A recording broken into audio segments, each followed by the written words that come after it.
Welcome to the Huberman Lab podcast, where we discuss science and science-based tools for everyday life.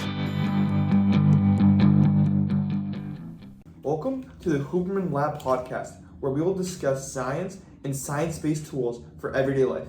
Today we are talking about muscle, the tissue that allows every movement you make.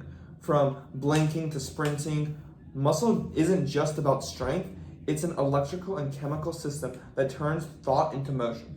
To guide us through how muscles contract, adapt, and change with training, I'm joined by Dr. Linda Elizabeth, Professor of Human Physiology at University of Michigan.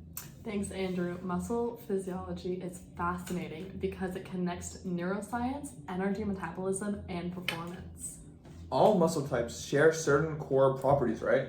They do. Every muscle has 5 key properties. It can respond to stimulation, that's excitability, and it can conduct electrical signals, which is conductivity. It can shorten to produce movement, which is contractility, and it can be stretched, which is extensibility, and finally, it can return to original length, which is elasticity.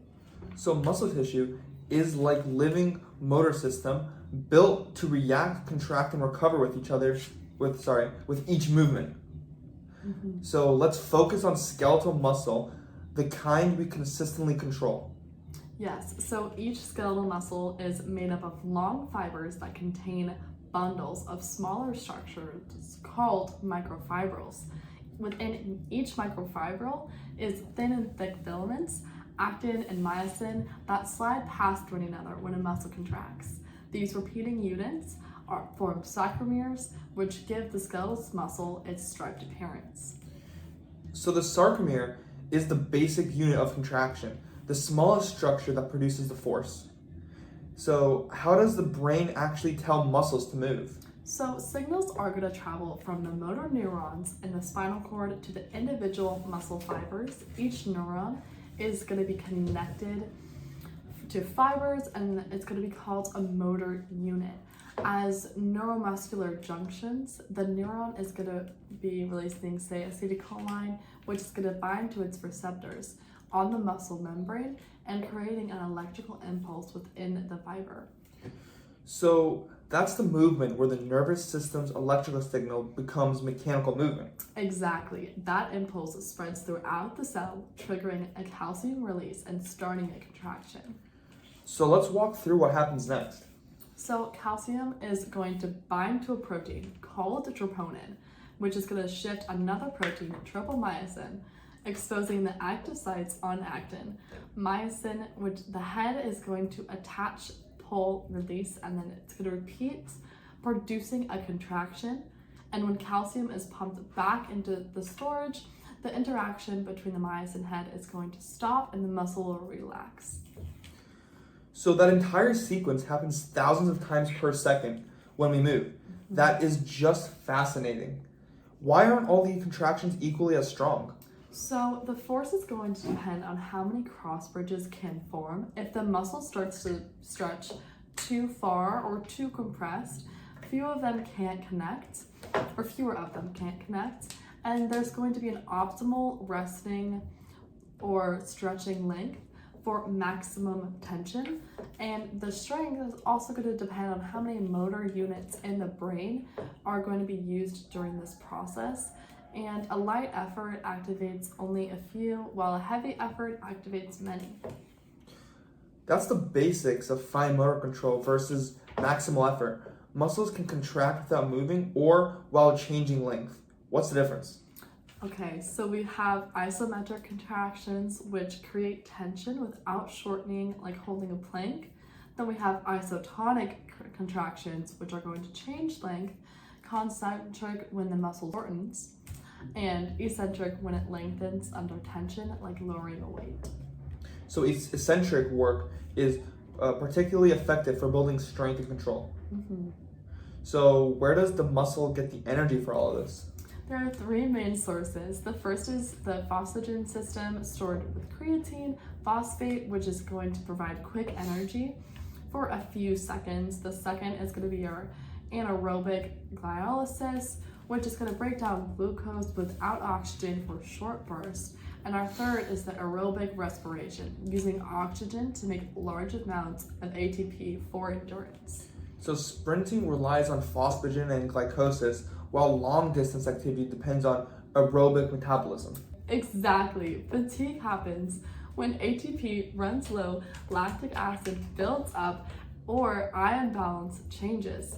Training increases the mitochondria and improving your oxygen use.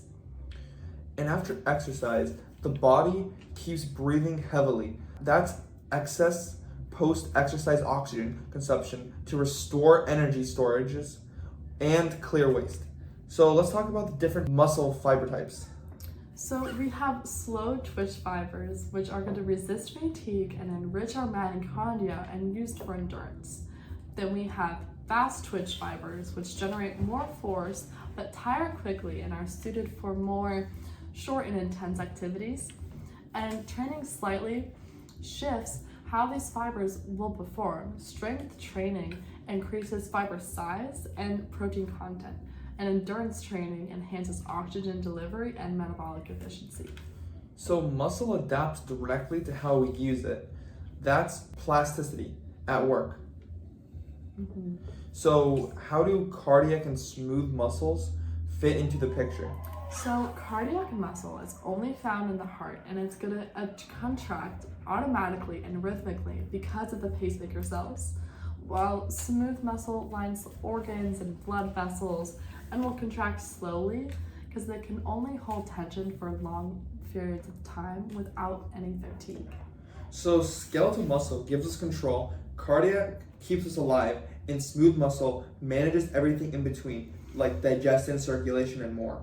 Yes. So Dr. Brown, thank you for joining me. We've seen that muscle is not just for movement, it's an integrated system linking the nervous system, metabolism, and behavior. Exactly. Every contraction is a combination of electrical signals, chemical reactions, and mechanical work, a perfect example of biology in motion. That's the beauty of muscle. It adapts to challenge. Train it, recover, and it'll come back stronger. I'm Andrew Huberman. Thanks for listening, and as always, stay curious and take care of your body. Before we get any deeper, let's take a quick break. Now that we're back from that commercial, let's get back into science. We will be discussing in more detail the structure and functional organization of muscles, the big picture of how our muscles are arranged and connected to make movement possible. Exactly. So the function of muscles goes far beyond simply pulling on bones. They stabilize joints, maintain posture, produce heat, and help circulate blood and lymph. Every movement, large or small, depends on how the muscles are organized. And that organization involves layers of connective tissues, right? Yes, so each muscle is wrapped in connective tissue layers that provide structure and force transmission. The epimysium surrounds the entire muscle, the perimysium encloses bundles called fascicles, and the endomysium surrounds each individual muscle fiber.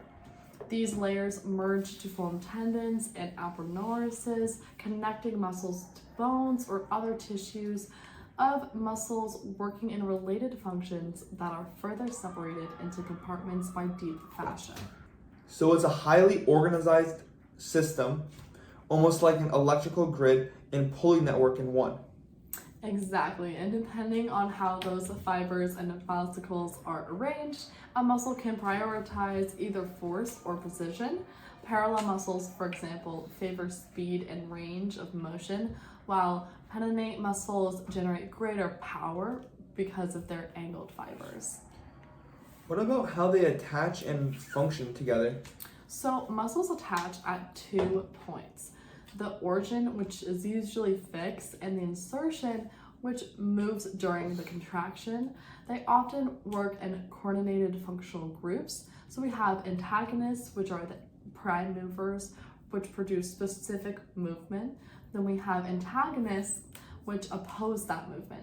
There's synergists that assist the prime mover, and fixators that stabilize that origin.